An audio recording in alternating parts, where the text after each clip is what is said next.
Boa noite, bem-vindo. Comecemos pela extradição Não. deste recluso. Como é que se desenrola um processo destes, doutor?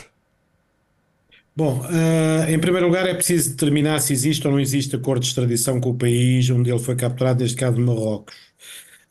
Eu tive a oportunidade de verificar e não existe um acordo específico, bilateral entre Portugal e Marrocos. No entanto, não há provavelmente colocação de qualquer tipo de dificuldade à extradição do recluso, estava a cumprir pena em Portugal, porque os motivos que normalmente obstam à extradição não se verificam neste caso, que é a aplicação de penas perpétuas, de prisão em estabelecimentos com uma índole que não é aceito pelo país extraditante, por aí fora. Portanto, eu penso que não haverá, há um pedido feito por o Ministério da Justiça da República Portuguesa ao Ministério da Justiça do Reino de Marrocos.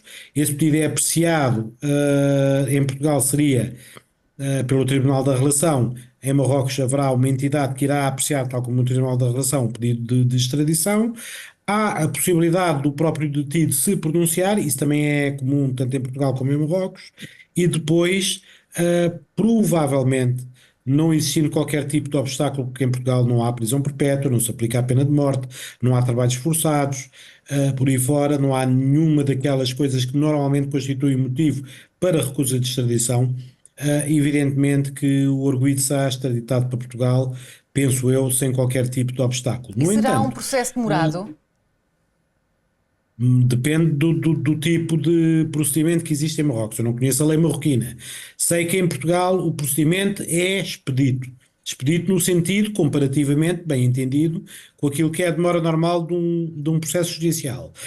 Em Marrocos, não faço a menor ideia qual é o tempo normal de demora do processo judicial, mas a minha estimativa é que não vai haver uma possibilidade de defesa tão garantística como existe em Portugal, ou seja, que permite recursos das decisões que venham a ser tomadas de extradição.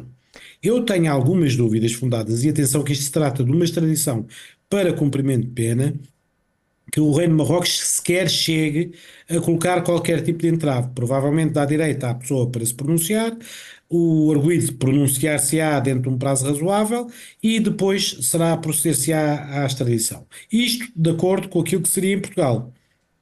Eu não conheço a lei marroquina, repito, mas presumo que tendo algum tipo de salvaguarda semelhante ao nosso, que vá haver a possibilidade Ó de doutor, e quando o voltar arguido. para Portugal, que moldura penal poderá este recluso encontrar? Que é? Peço Que desculpa. moldura penal poderá encontrar? Moldura. Portanto, o crime que ele praticou ao evadir-se da cadeia é precisamente um crime de evasão, que está previsto no artigo 352 do Código Penal, que prevê uma pena de 3 anos para este crime. Quem estiver cumprindo uma pena, facilitar, ajudar ou fugir, evadir-se, poderá ser condenado a uma pena até 3 anos de cadeia. Mas há Portanto, estes aqui, 3 anos de cadeia. mas há aqui um detalhe. Peço desculpa. Fábio Loureiro já tinha sido condenado à pena máxima de 25 anos de prisão. No fundo, o que é que vai mudar neste caso da moldura penal? Sendo que ele já tinha sido condenado à pena máxima, o que é que muda? Apenas o cadastro? Bem, mas não, não, senhor, mas aqui é que há um equívoco, na minha opinião. É que os 25 anos de cadeia são a pena máxima aplicável para um crime ou um conjunto de crimes, havendo um cúmulo jurídico, não se pode aplicar mais que 25 anos de cadeia. Mas uma vez que essa pena já está em execução e que os factos ocorreram posteriormente a essa pena, Pode ser então trata-se de acrescida? um crime novo e vai acrescer 3 anos de cadeia. Seria diferente se estes factos tivessem sido praticados, portanto, a evasão, antes de transitada a última pena acumulada, que daria hoje 25 anos de cadeia, porque eu presumo que não, os 25 anos não seja por um único crime. Portanto, aquilo que vai acontecer é que, tendo sido a fuga, tido lugar já após ter sido feito o cúmulo, estes 3 anos de cadeia acumulam-se aos demais anos de cadeia que está a cumprir.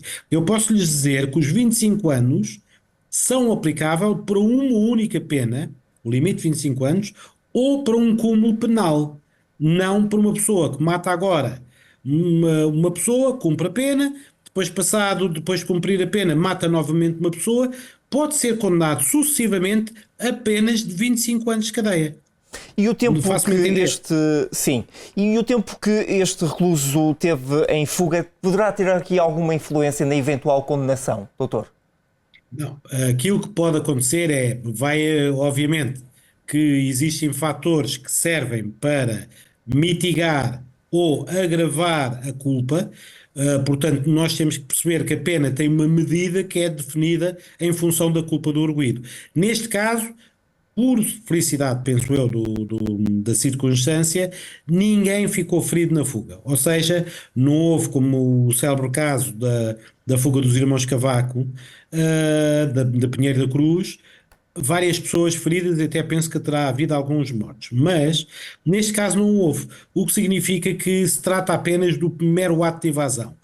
Agravado, obviamente, com a fuga ter-se mantido no tempo, a pessoa não se ter entregue, isso seriam atenuantes, que seriam considerados quando se estabelecesse a medida da pena, ter-se entregue voluntariamente, não ter furtado, não ter praticado mais nenhum crime durante o período em que esteve a monte, mas o facto de não ter havido, na minha opinião, feridos é já uma circunstância que para mim favorece bastante digamos, a medida da pena a aplicar ao arguido.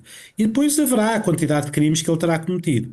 Se não tiver cometido muitos crimes, se a única coisa que não o ajudar for o facto de ele não ter colaborado para a sua própria captura, aí eu penso que a moldura situar-se-á num patamar mais favorável ao arguido. Se pelo contrário ele praticou mais uma série de crimes, por exemplo, roubo de carros, porte ilegal de armas, ofensas à integridade física, agressões, etc., furtos, evidentemente que a prática desses ilícitos irá pesar na determinação da medida da pena deste ilícito. Muito bem. Doutor, muito obrigada por esta análise no Fala Portugal. Até uma próxima e uma boa noite. Boa noite.